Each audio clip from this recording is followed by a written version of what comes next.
Living with Uncertainty, the Importance of Transformation, Culture and Talent. Welcome to the Better Boards podcast series, the podcast for chairs, CEOs, non-executive directors, company secretaries and their advisors.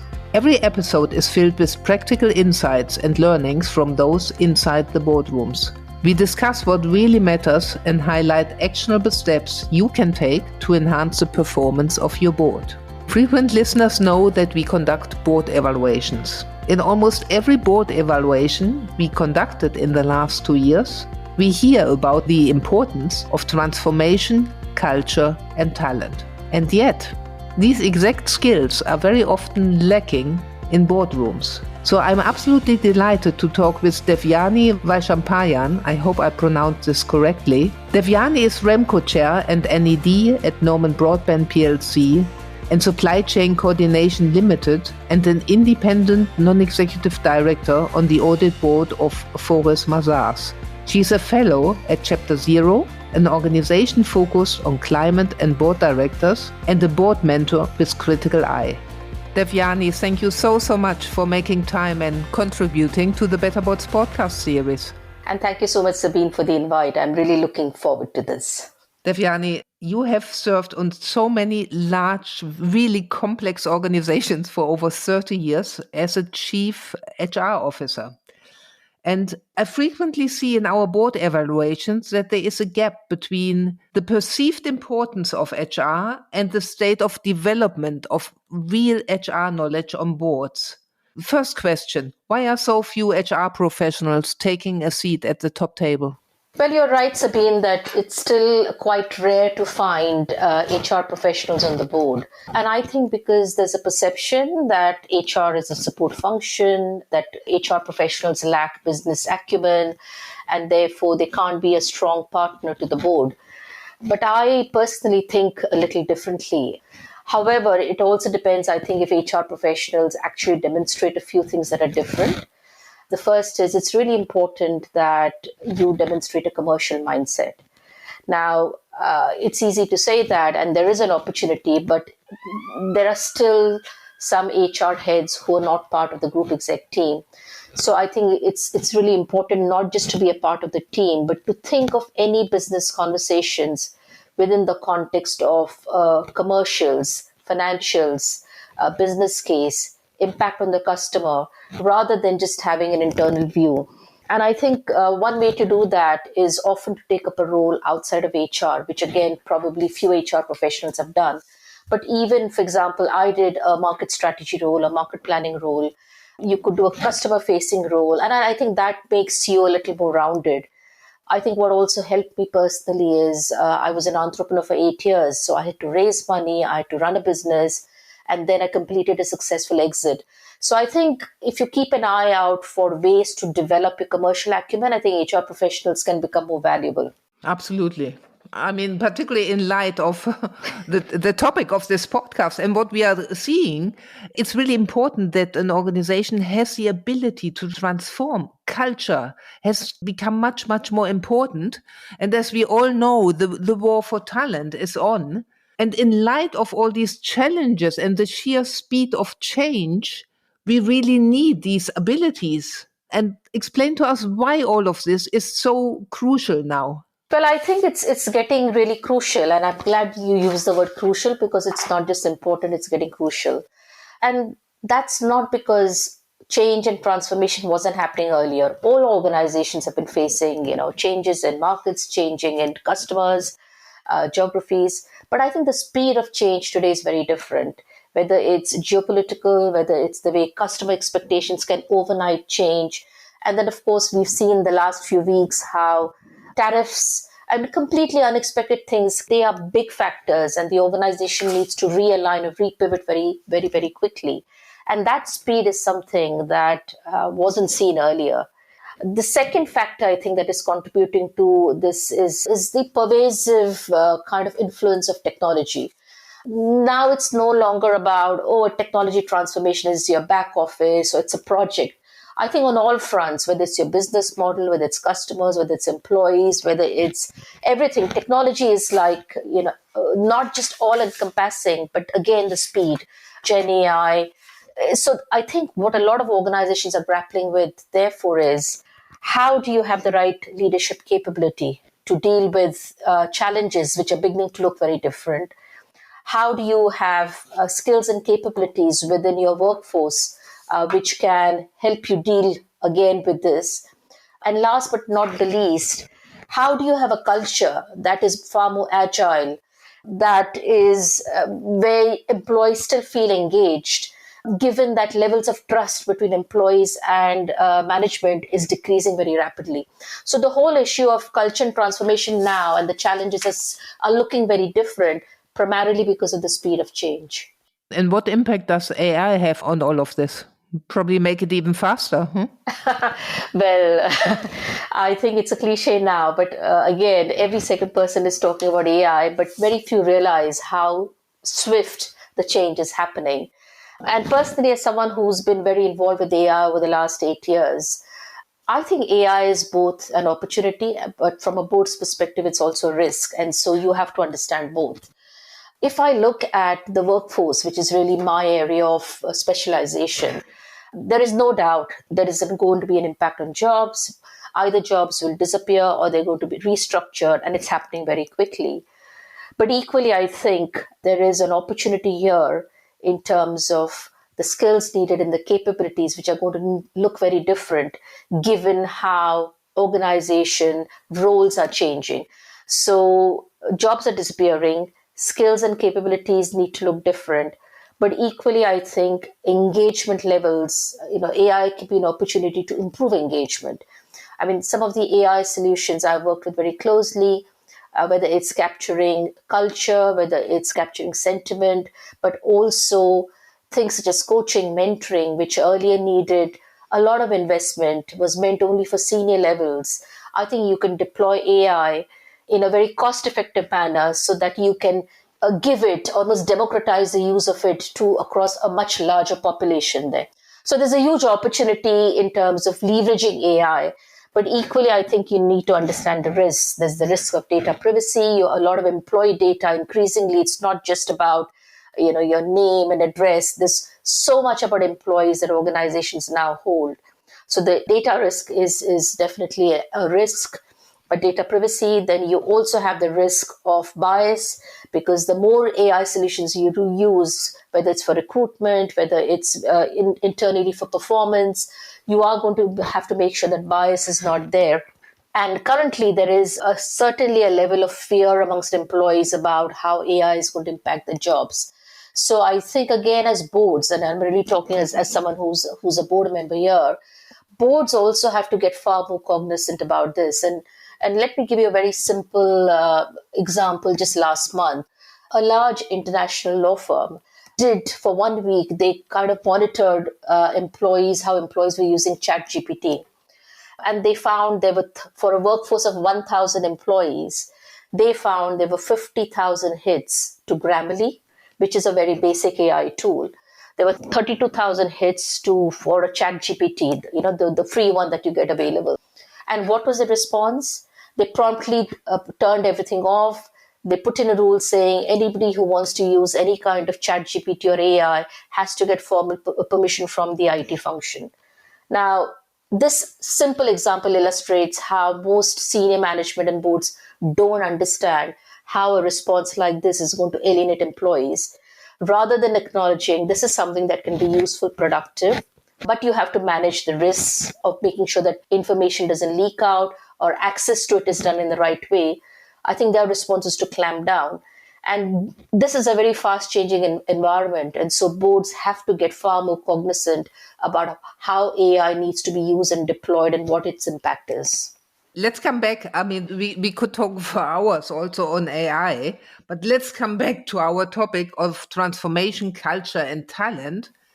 What are effective boards really doing to tackle these issues? What have you seen working? So I think three things that I've seen the boards I'm working on who are handling this well do. The first is every board I'm on, they brought me in because I'm considered to be a specialist around culture and talent. So I think there is an element of now understanding that not every CFO or CEO can really have the kind of in-depth understanding of how to manage this change, but also make sure that the exec team is putting into place the right systems, the processes, and they're all joined up, and you're therefore effectively leveraging your resources in a very focused manner. So I think getting more specialist skills is good. Boards are doing more of that. I think the second thing is boards are getting far more hands-on in this area. So, for example, the board of Mazars that I sit on, the entire board gets involved in doing 2 days of employee meetings. This is cross-employee. It's an open forum. There's no person available, so it's completely open. And there's a lot of feedback you can get from employees on how they're thinking, how they're feeling, their concerns, issues, etc. The leadership conference every year, we at the audit quality conference every year. But even strategy, it's not about the final strategy that often gets presented to us. Last year, we attended a 2-day meeting of the exec team. And so in a way, it was really, you got a very hands-on feel of how are execs really developing the strategy. So I think a lot of different touch points to get information around culture, talent, leadership capability, not just relying on the annual survey results which get presented to the board. A third example is I'm on the board of NHS Supply Chain. And there again, the chair has taken the lead around values. So the business is going through a lot of change, transformation, new set of values. Rather than just leaving it to the exec team, I think the chair has said this is fundamental, given the change the organization is going through.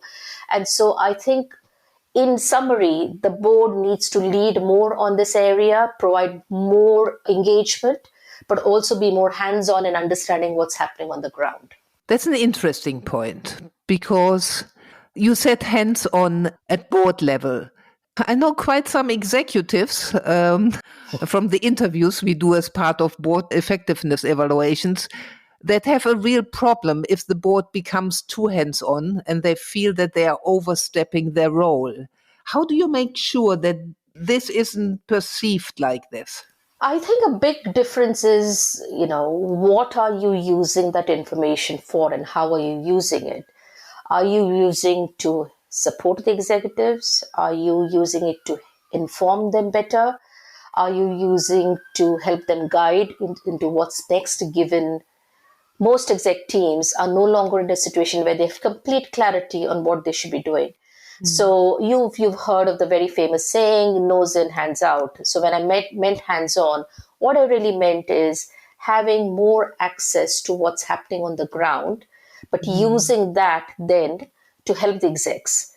And personally, I think one of the roles now that boards need to do better is to be a mentor to the exec team. So it's not just about governance. It's not just about performance, kind of being, keeping a track on how the organization, the exec performance is, but it's also about being available as a mentor to them and being available as a sounding board to them. So that's one of the things I think I do, but I've also seen good boards do very well. And a good chair will always understand what are the strengths of each board members and almost see whom they could mentor. It doesn't necessarily have to be because I'm HR, ex-HR, I have to mentor the HRD. It could be on one of my boards. It's the commercial function that's going through a lot of change and transformation. So I'm mentoring the commercial exec person on the board rather than HR, for example. So mentoring, I think, is going to be increasingly a big part of a board director's role. And how do you do this well, Devyani? I mean, how can this be done really well? So I assume you do most of this, of course, in between the board meetings. And how do you develop these relationships that executives actually want to be mentored? Yes, I think, again, the tone is set by the chair. That's really important. But also the CEO's role is very important. So NHS Supply Chain, the CEO is so open, and it's almost as if because he's hungry, the rest of the exec team pick up the same aptitude. But equally, I'm very conscious that my role is not to be full-time with the organization. So of course, you have the meetings, but because I'm Remco Chair, I have the opportunity to use that to shape the agenda and to mentor the HRD through the way we set the agenda for the Remcos, with the way papers are done, the kind of information in it.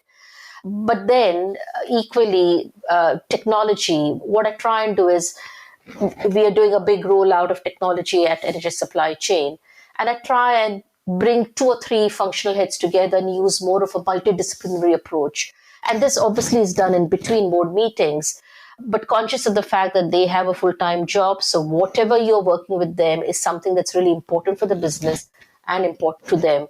So there's no right or wrong answer. But I think, again, I'm an experienced board mentor, Sabine. I work with CEOs and senior execs. But I think figuring out what is important for the organization to the exec and making sure you pace yourself accordingly is very important. I wholeheartedly agree. I just know from many conversations and from the interviews as part of the board evaluations how difficult it is for some non-executive directors to really find their feet in this role, to find the right tone. They have so much to offer. And sometimes I hear, well, it needs to be also be pulled from the executives to really leverage this know-how from the non-executives. And that is quite often somehow not happening.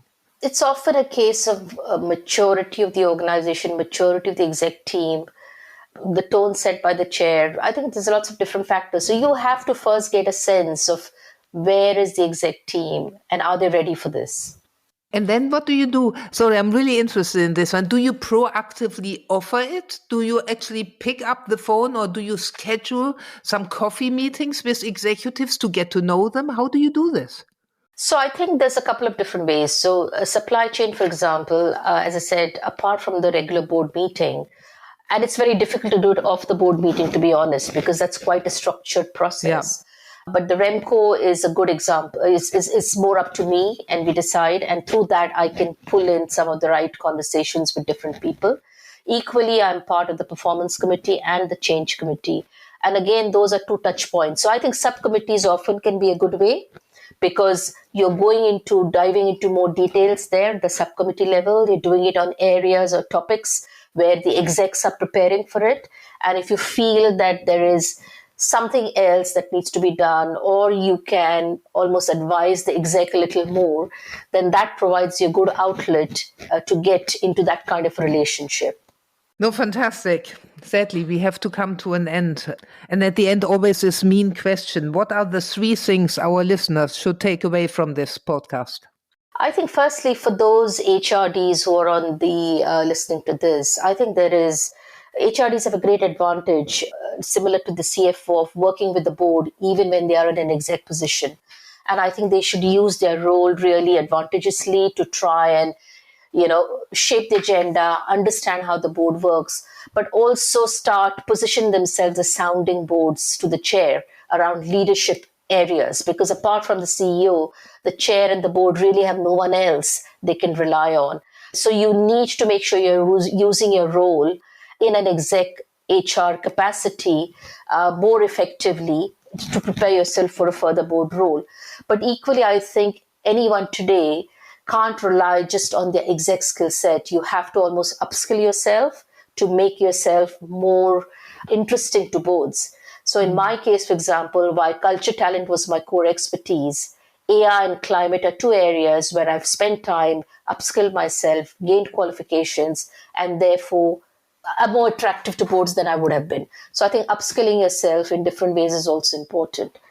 And I think last but not the least, I think AI is going to have a huge impact on organizations. So both as board member responsible for the organization as well as an individual, I think you do need to continuously make sure that you're not just attending webinars, but you're actually getting more hands-on skills so that you fully understand the potential, but also the risk of AI.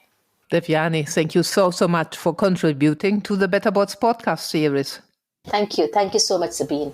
This podcast episode is part of the Better Boards podcast series, brought to you by Better Boards, a provider of board evaluation solutions. Get in touch if you would like to hear more about our work, or if you would like to see a demo of our innovative board evaluation platform that clients use for their internal or as part of a fully facilitated external evaluation. We at Better Boards are always delighted to hear from you. So if you have a suggestion for a topic for a podcast, if you would like to be a podcast partner, get in touch. As I said, we are always delighted to hear from you. Thank you for listening.